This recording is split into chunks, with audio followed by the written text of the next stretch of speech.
Kita bersatu di dalam doa. Damai sejahtera Allah yang melampaui segala akal akan memelihara hati dan pikiranmu di dalam Kristus Yesus Tuhan kita. Amin. Saudara-saudari yang terkasih dalam Kristus Yesus, firman Tuhan yang menyapa kita di minggu hari ini, yaitu yang tertulis pada kitab Yesaya pasal 35 ayat 4 sampai dengan ayat 10 saya baca untuk kita. Katakanlah kepada orang-orang yang tawar hati, kuatkanlah hati, janganlah takut. Lihatlah, Allahmu akan datang dengan pembalasan dan dengan ganjaran Allah. Ia sendiri datang menyelamatkan kamu. Pada waktu itu, mata orang-orang buta akan dicelikan dan telinga orang-orang tuli akan dibuka. Pada waktu itu, orang lumpuh akan melompat seperti rusa dan mulut orang bisu akan bersorak-sorai. Sebab mata air memancar di padang gurun dan sungai di padang belantara. Tanah pasir yang hangat akan menjadi kolam dan tanah kersang menjadi sumber-sumber air. Di tempat serigala berbaring akan tumbuh tebu dan pandan. Di situ akan ada jalan raya yang akan disebutkan jalan kudus. Orang yang tidak tahir tidak akan melintasinya, dan orang-orang pandir tidak akan mengembara di atasnya. Di situ tidak akan ada singa, binatang buas tidak akan menjalaninya, dan tidak akan terdapat di sana. Orang-orang yang diselamatkan akan berjalan di situ, dan orang-orang yang dibebaskan Tuhan akan pulang dan masuk ke Sion dengan bersorak-sorai. Sedang sukacita abadi meliputi mereka, kegirangan dan sukacita akan memenuhi mereka, kedukaan dan keluh kesah akan menjauh. Demikian firman Tuhan. Jemaat yang terkasih dalam Kristus Yesus, kita semua pasti pernah mengalami yang namanya rasa takut, bukan? Di dalam perjalanan kehidupan kita, seringkali kita merasakan ketakutan. Karena takut akan sesuatu hal yang terjadi dengan keadaan fisiknya, banyak orang yang mendaftarkan dirinya pada asuransi kesehatan, agar bila terjadi sesuatu, ada yang dapat mengantisipasi, ada yang dapat digunakan sebagai jaminan kesehatannya. Karena takut rumahnya diintip si maling dan terjadi pencurian, maka banyak rumah yang memiliki sistem keamanan berlipat-lipat ganda. Tapi di sisi lain, karena rasa takut akan makanan sehari-hari, takut hari ini mau makan apa, namun tidak mau bekerja, ada orang yang memilih jalan pintas, yaitu dengan mencuri.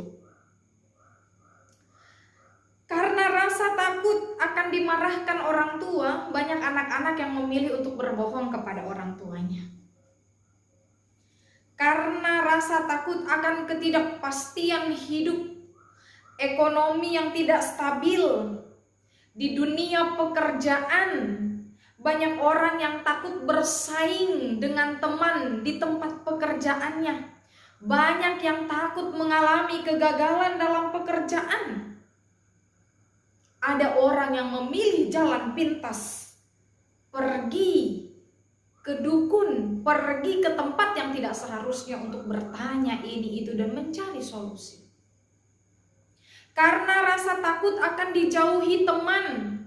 Terkadang ada orang yang tidak menjadi dirinya sendiri agar diakui keberadaannya, agar dia memiliki banyak teman. Yang penting punya teman yang banyak, tapi menghilangkan jati dirinya. Karena takut kalah dalam kepemimpinan, tidak sedikit yang mencalonkan memilih jalan pintas dengan berbagai hal yang tidak patut, atau menghalalkan segala cara. Dan masih banyak lagi saudara-saudari yang terkasih contoh-contoh ketakutan yang terjadi di dalam kehidupan kita. Saat ini mungkin banyak dari kita menghadapi ketakutan karena COVID masih ada di sekitar kehidupan kita. Saudara-saudari yang terkasih dalam Kristus Yesus, ada hal yang positif, ada hal yang negatif yang muncul dari rasa takut seseorang. Bila rasa takut itu memunculkan hal-hal yang positif, itu tidak menjadi masalah. Tapi bila rasa takut itu sampai kepada melawan kehendak Tuhan, berarti si iblis berhasil menguasai dirinya. Si iblis berhasil menembus rasa takut yang terjadi pada kehidupan kita. Bagaimana cara kita mengatasi rasa takut, khawatir dalam kehidupan ini? Mari kita belajar dari firman Tuhan yang menyapa kita hari ini. Kita akan beroleh firman Tuhan, kekuatan rohani melalui firman hari ini. Jemaat yang terkasih dalam Kristus Yesus, firman yang tertulis pada pasal 35 ini, di mana ketika Nabi Yesaya diperintahkan Allah untuk menyampaikan firman kepada bangsa pilihan Tuhan dengan mengatakan, kuatkanlah hatimu dan jangan takut, sebab Allah akan menyelamatkan kamu.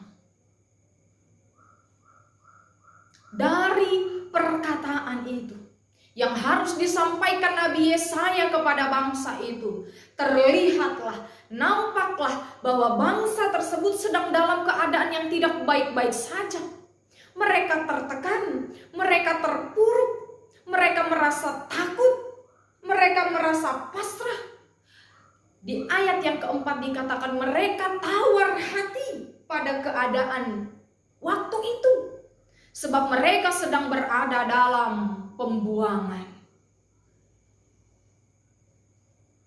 Tapi Bapak Ibu saudara-saudari yang terkasih, yang menjadi sorotan kita tidak hanya pada rasa takut itu, tidak hanya pada rasa khawatir itu, tidak hanya pada keadaan yang terpuruk saja.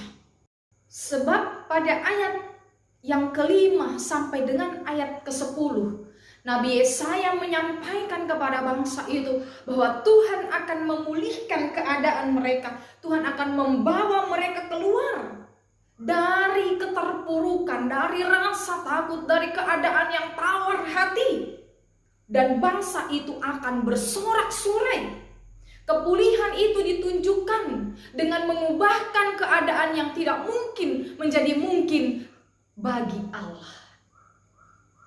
Kita bisa lihat di ayat yang ke-5 sampai ayat yang ke-6, gambaran dari keadaan secara fisik, di mana dinyatakan yang buta akan dicelikan, yang tuli akan mendengar, yang lumpuh akan melompat, yang bisu akan bersorak-sorai. Kita bisa lihat dari keadaan yang tidak mungkin menjadi mungkin. Sebab bagi Allah sesungguhnya tidak ada yang mustahil. Kemudian yang berikutnya digambarkan dengan keadaan alam, yang mana tanah-tanah yang gersang menjadi sumber air. Begitu juga tersedia jalan yang kudus, di mana orang pandir, ini adalah sebutan untuk orang-orang yang congkak, yang tidak memerlukan Tuhan, tidak dapat melewati tempat itu, serta tidak ada binatang buas yang akan mengancam. Tapi keselamatanlah yang tersedia. Jemaat yang terkasih, semuanya itu disampaikan oleh Nabi Yesaya sebagai sumber kekuatan bagi mereka untuk mengangkat kepala tegar menghadapi persoalan mereka, agar mereka tidak takut menghadapi keadaan yang sulit. Seolah-olah Yesaya hendak menyatakan kepada mereka bahwa mereka bukanlah bangsa yang lemah, tetapi mereka bangsa yang kuat bila mereka berada dalam kehendak Tuhan. Saudara-saudari yang terkasih dalam Kristus, melalui firman ini hendak diingatkan kepada kita Hal yang pertama adalah kuatkan hatimu dan jangan takut. Seruan ini dikumandangkan berdasarkan topik minggu kita.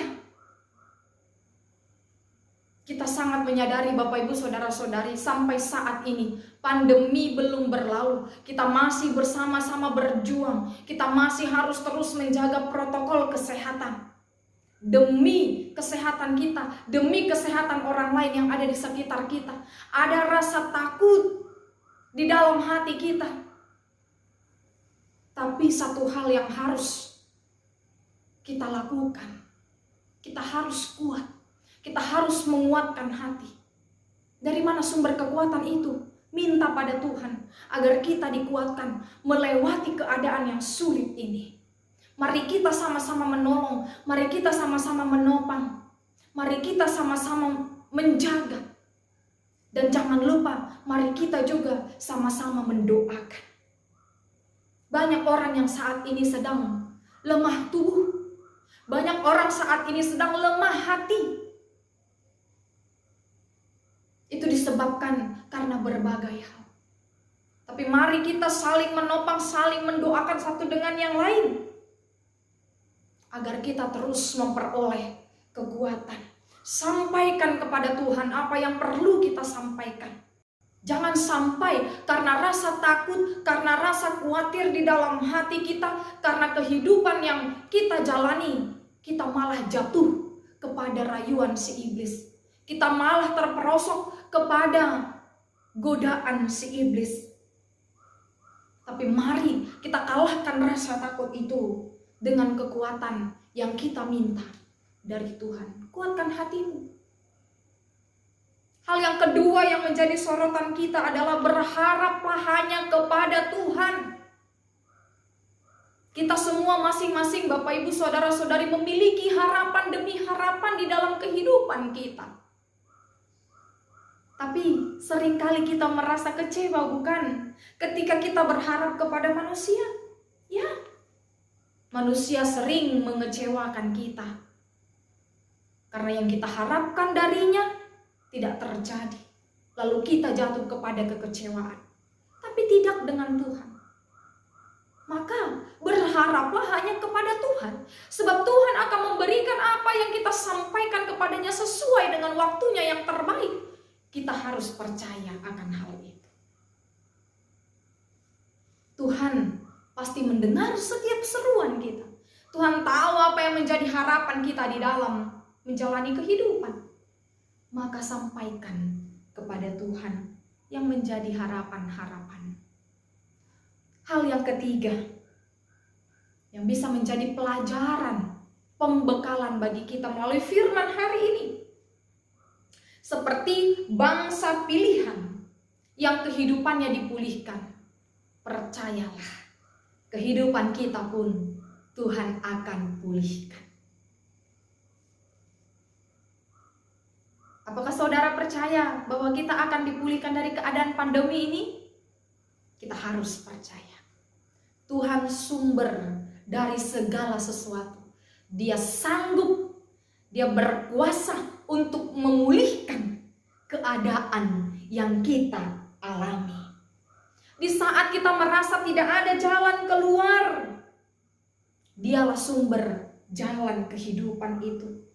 Seperti yang Yesus katakan, akulah jalan dan kebenaran dan hidup. Maka sampaikan kepada Tuhan apa yang menjadi pergumulan. Di saat semua hal yang kita pikirkan terasa sulit, pasti ada mujizat Tuhan. Tuhan itu sumber kepulihan kita. Dia sumber keselamatan kita. Dia juga penolong hidup kita. Dia juga adalah Allah yang mengerti dan juga peduli kepada kita.